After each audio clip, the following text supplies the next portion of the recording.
Band-band slamming itu kayak proyekan mati, jadi kayak buat pelampiasan doang gitu. Gua nandang Blasted Production.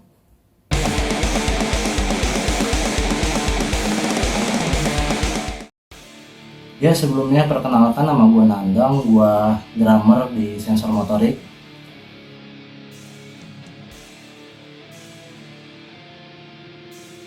Untuk pertama kali gua belajar main drum itu gua nggak tahu umur berapa ya. Pokoknya kelas 3 SMP itu tahun 2012. Itu pertama kali gua main drum tuh.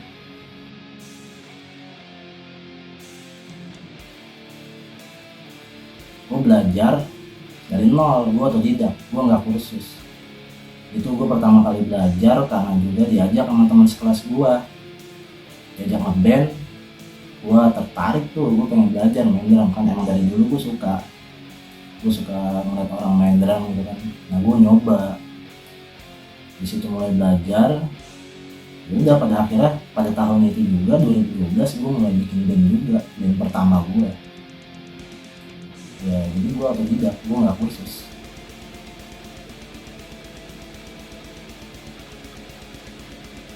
Kenapa milih jadi drummer? Ya karena emang dari dulu tuh gue ngeliat band itu seneng aja ngeliat drummernya. Jadi kayak ngerasa gue tertarik gitu, pengen main drum juga, pengen bisa belajar main drum juga, pengen jadi drummer juga. Tapi kalau untuk influence, kalau pengaruh sih nggak ada gue. Kayak gue drummer favorit kayaknya sih nggak ada sih. Emang menurut gue drummer-drummer itu semua keren gitu. Siapapun yang main drum emang keren semua. Makanya itu gue milih jadi drummer. Ya begitu aja sih alasannya.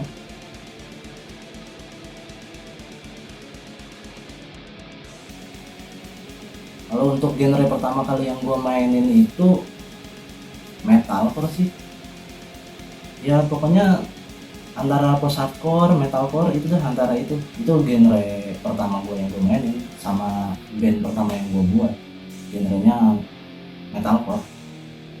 Itu pas waktu 2012, waktu gue kelas 3 itu yang pertama kali gue belajar main drum, gue langsung bikin band. Nah, genrenya itu post hardcore, antara post hardcore dan metalcore lah begitu dah, materi-materinya begitu, kurang lebih begitu.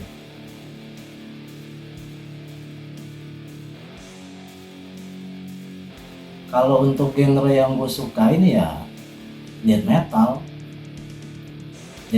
dan beberapa subgenrenya kayak brutal death, slamming.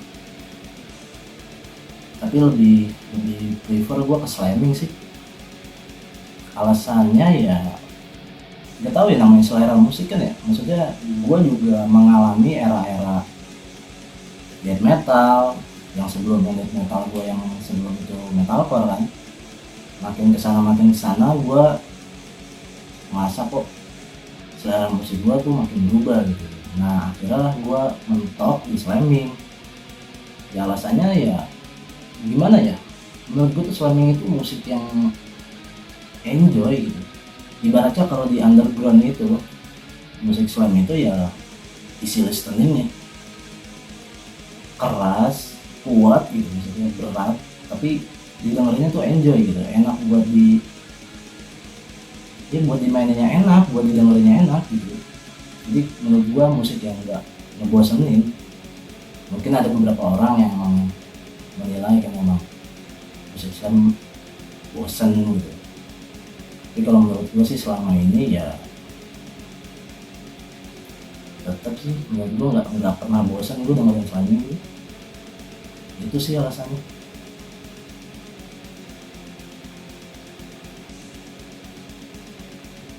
SM itu terbentuk tahun 2015. Itu pertengahan tahun 2015 kalau nggak salah tuh tanggal 21 Juni. Tanggal 21 Juni 2015 gua bikin SM. Kenapa bisa gua bentuk SM tuh, awalnya gua emang nggak punya proyekan band slam kan. Gua suka musik slamming tapi gua belum punya band yang genrenya slamming. ya gue bikin proyekan kan, gue kepengen juga kan, gue suka musik slam, nah gue juga punya band slam gitu. Pada akhirnya gue bikin, di situ gue belum punya relasi anak-anak musiknya, ya masih sedikit lah teman-teman gue bingung kan nyari personil harus siapa gitu yang harus gue ajak kan. Ya kebetulan gue punya abang yang juga suka musik slam pada saat itu. Ya udah gue ajak dah dia, karena dia nggak bisa main musik kan, maksudnya nggak bisa main alat, ya gue jadiin dia jadi vokalis. Terus gue nyari personil, ya emang temen gue dikit, temen gue dari BBM waktu itu kalau nggak salah, masih zamannya BBM. Nah kebetulan yang si Didin itu, gitaris gue yang di SM, itu teman BBM gue. Ya gue bikin project waktu itu kalau nggak salah, gue ganti display picture ya namanya ya, DP kan, ganti DP pakai logo sensor. Terus si Didin komen, katanya dia tertarik mau jadi gitarisnya. Ya udah kan, akhirnya tuh gue ngajak ketemuan langsung gue obrolin soal project ini. Akhirnya dia setuju, gue mulai latihan, dan pada saat itu aktif ya, tapi aktifnya dalam baru latihan doang sih, belum mulai ke gigs atau ke panggung-panggung, belum. Begitu sih awal terbentuk ASM.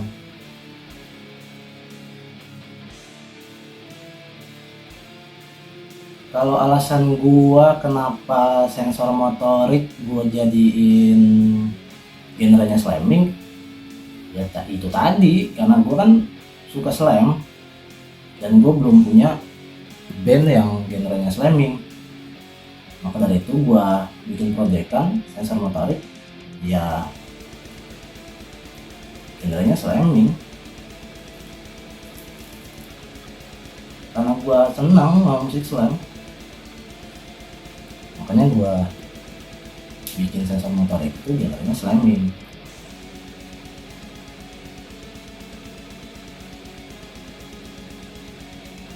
Kalau rasanya satu band sama saudara kandung sendiri, gimana ya, rasanya tuh ya biasa aja sih. Maksudnya kalau di rumah gue ya tetap menganggap Bambang itu sebagai abang kandung gue. Cuma kalau di band lebih gue kayak teman aja gitu, kayak teman main biasa sih. Ya biasa aja sama yang lain, sama teman-teman yang lain, gak ada bedanya gitu. Cuma gue bisa jauh lebih banyak membahas tentang band gue sendiri di rumah. Kayak gue ngebahas soal event, gimana nih kedepannya kita mau seperti apa gitu. Gue bisa jauh lebih banyak waktu sama abang gue buat ngomongin soal band sensor motorik ini. Ya emang aneh sih, maksudnya gimana ya, kayak mungkin kan ada yang canggung gitu ya sama keluarga sendiri gitu, bikin band, satu band agak canggung misalkan kita di luar beraktivitas sama teman-teman gitu, kayak ada rasa nggak enak mungkin kan. Cuma kalau gue sih biasa aja sih, di rumah tetap jadi abang gue, ya kalau di luar tetap jadi partner band gue, kayak teman gitu, biasa aja.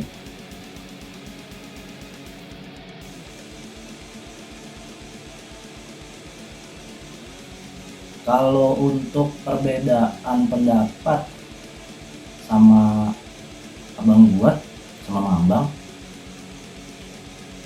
pernah, cuma jarang banget sih. Kalau Mambang itu orangnya tuh kayak dia tuh apa ya, mempercayai band itu emang sama gue gitu. Dia mempercayai, udah gitu, kalau lu maunya kayak begini ya udah coba. Tapi gue kalau ada apa-apa gue tetap minta pendapat dia, gimana menurut lo kalau misalkan kayak gini kan. Kalau dia bilang oke, ya gue tetap, ya gue juga oke gitu. Cuma kalau ada dia yang keberatan, ya gue obrolin tuh. Dan itu juga gue obrolin gak cuma sama si Mambang aja sih, gue obrolin sama si Didin juga. Paling kayak debat soal musik, kadang tuh ya ada beberapa yang kepengen musiknya seperti ini. Ya itu sih fine aja sih, mungkin semua band juga ngerasain hal itu kan. Kalau emang si Mambang punya konsep musik yang dia pengen, ya gue nerima pendapat dia. Gue coba masukin beberapa part-part yang menurut dari konsepnya dia, idenya dia, tetap gue masukin. Kalau untuk karena dia vokalis kan tugasnya kan kayak apa ya, bikin lirik ya. Tapi kalau ini sih dari semua lagu Sensor Motorik, liriknya gue yang buat. Dari awal rilisan pertama, dari awal lagu pertama sampai yang terbaru itu, yang beberapa ada liriknya, yaitu gue yang buat. Karena apa ya, Mambang tuh emang nggak sempet sih kalau buat lirik, karena dia emang sibuk kerja gitu. Makanya dia ya udah percayain sama gue aja. Dia percayain gue sebagai adik gue gitu kan, sebagai founder DSM juga, ya dia percayain gitu. Ya udah, lu bikin aja liriknya asal nyambung sama temanya gitu. Ya udah, paling juga dia ngasih pendapat aja, ntar judul lagunya pakai judul ini gitu. Ya udah, gue ikutin apa yang dia mau, gue jadiin apa yang dia suruh. Misalkan dia nyuruh lagu ini judulnya ini, ya udah gue jadiin. Gitu aja sih. Jarang sih kalau buat debat sih, jarang banget. Paling ya gue lebih dewasa aja sih, maksudnya dia bisa bersikap dewasa, gue juga bisa nerima pendapat dia ya, jadi jarang ada debat, biasa aja.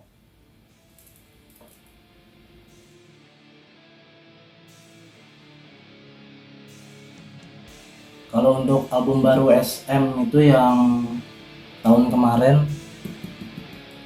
mungkin tingkat kesulitannya dari waktu aja sih, waktu, dana. Karena kan pada saat itu kan si Didin kan udah tinggal di Tasik ya, maksudnya udah pindah di kampung di Tasik. Jadi gue bingung harus gimana kan, bikin materi baru kan. Di sisi lain, gue itu orangnya nggak bisa kalau bikin materi sendirian gitu. Nah si Didin juga sama, dia tuh nggak bisa bikin materi sendirian. Jadi gue harus ketemu sama dia kan. Yang mau nggak mau, pada akhirnya tuh Didin nekat kesini. Dia kesini tuh kalau nggak salah 3 bulan dia tinggal di Bekasi waktu itu buat garap album baru. Karena waktu itu kan materi yang udah jadi yang buat album baru itu baru 2, sementara target gua tuh pengen bikin 10 lagu plus 1 lagunya itu intro. Nah di situ gua kan mikir kan, kira-kira bisa gak nih secepat mungkin kita bikin lagu sampai 10 track gitu. Di sisi lain lagu yang udah jadi cuma berdua kan.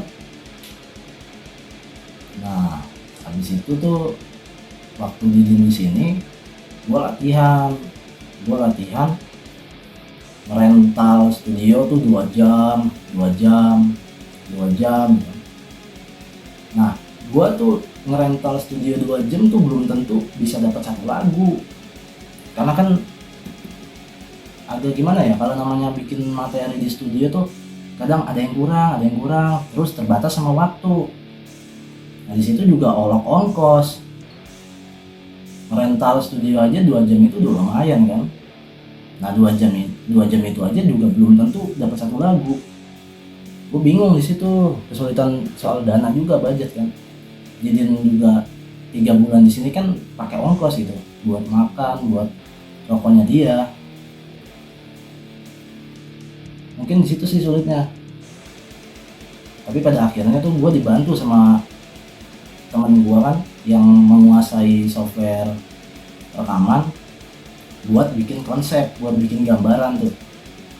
Dia juga nggak ngebatasin waktu, udah dang lu gue bantu katanya kan, lu bikin konsep aja di sini, nggak ada waktu kok, lu mau sebebas lu bikin konsep aja gitu kan. Ya udah gue dibantu tuh. Dan itu juga waktu gue bikin konsep itu bener-bener spontan gitu. Lagu-lagu yang ada di album Percentage of Death Rate itu tuh spontan semua. Gue bikin itu lagu waktu di tempat teman gue, waktu mau nge-get gitar itu. Jadi gue tuh sama Didin itu mikir, apa nih, gimana nih nadanya gitu kan, kita belum ada gambaran sama sekali. Jadi gue mikir berdua tuh sama Didin tuh. Nah kalau misalkan ada terlintas di benak gue gitu, ada nada yang riffnya enak gitu, langsung aja Din nih tag begini nadanya, akhirnya di tag. Begitupun juga Didin, dia juga sambil mikir kan, gimana lagi nih part selanjutnya tuh kayak gimana. Ya udah gue berdua bareng-bareng mikir, ketemu nada langsung gue tag, bener-bener spontan. Akhirnya alhamdulillah dapet. Di situ masih pakai MIDI drum karena kan buat gambaran kan, buat konsep doang. Nah akhirnya dapet tuh, alhamdulillah dapet 10 track udah. Itu kalau nggak salah itu nggak sehari terus besok enggak, ada jam-jam istirahatnya, maksudnya ada hari-hari istirahatnya. Misalkan 1 minggu gua ke rumah teman gua tuh 2 hari dalam 1 minggu. Habis itu mulai baru gua ke studio, mulai latihan. Dari konsep-konsep yang udah dapet gua matangin lagi di studio, gua latihan lagi, dan udah pada hafal nih. Ya udah, akhirnya gua take ulang kan, gua kepengen drumnya itu live gitu kan. Gua take ulang di Apache waktu itu, dan ternyata dananya juga itu lumayan gitu. Untuk bikin album 10 lagu itu lumayan dananya. Itu gua benar-benar sulit gitu nyari dana dari mana lagi gitu kan. Nah untung label gua Metal Gear mau ngebantu, alhamdulillahnya. Ya udah akhirnya dibantu, ditanggung Metal Gear. Ya prosesnya lancar sih. Paling itu sih kalau menurut gua tingkat kesulitannya itu buat album ini.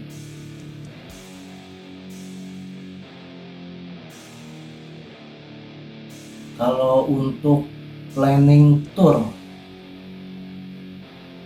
kalau menurut gue sih nggak tahu sih ya, karena susah sih waktunya emang. Gue kan kalau tour itu kan gue kepengennya tuh personilnya lengkap kan, yang namanya tour kan gue kepengen personilnya lengkap.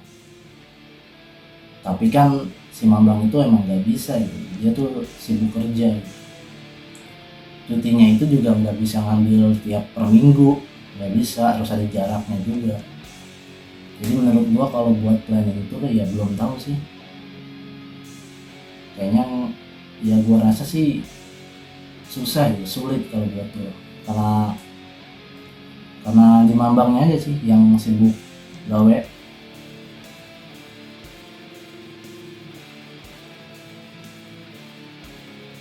Artis slamming ya bantingan, membanting. Ya bagi gua kalau artis slamming itu sendiri ya subgenre dari death metal, turunan dari brutal death. Ya udah, cuma itu doang sih kalau menurut gua artis slamming.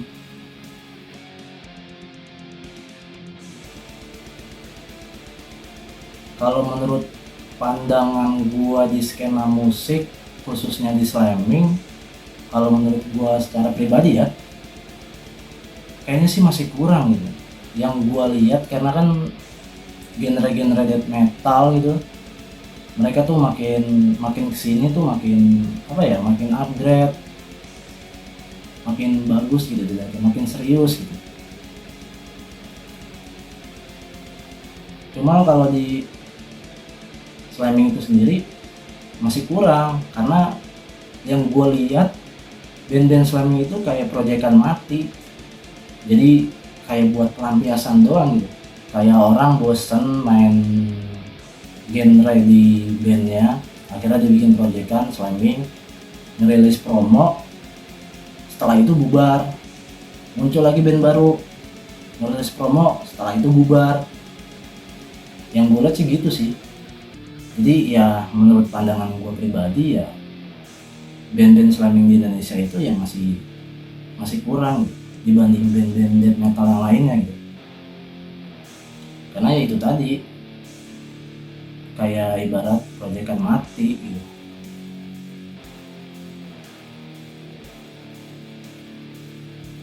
Jadi kalau bisa sih gue cuma kayak pengen ngasih pendapat gue buat teman-teman apa ya, penggemar musik slam atau pelaku band slamming,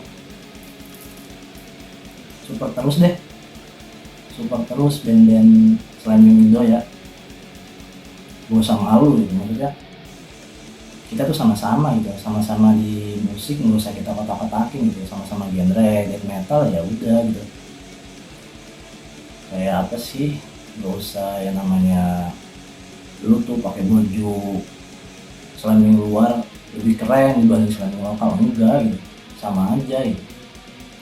Ya gue sih cuma pengen itu ke teman-teman ya, kita sama-sama support.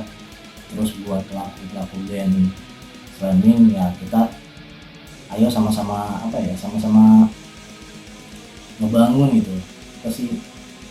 Kita bangkitin lagi gitu slamming di Indonesia gitu. Kita buktiin kalau band slamming itu tuh ya emang ada gitu, kita bisa besar gitu. Lo kalau punya band, ayo kita berkarya, kita rekaman, kita bikin lagu, kita manggung, kita bikin album. Terus aja kita banyakin rilisan fisik. Kalau emang nggak ada waktu buat manggung ya pokoknya berkarya aja, kita rekaman, kita bikin album, kita buktiin kalau emang slamming itu ada gitu. Kita buktiin kalau slamming itu juga bisa gede, bisa besar. Sama-sama kita berjuang buat itu sih.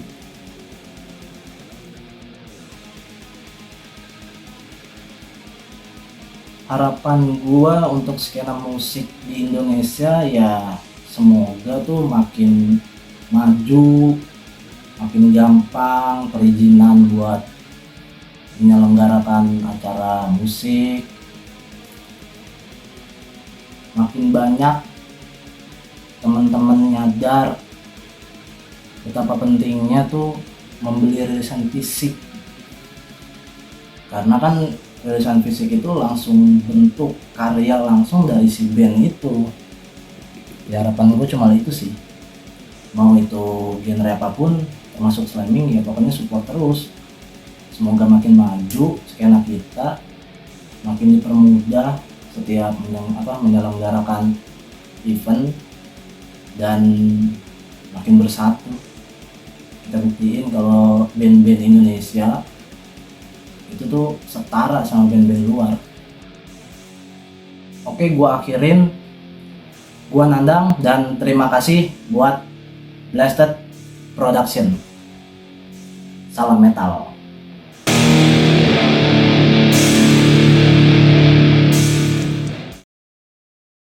Gua Nandang, Blasted Production.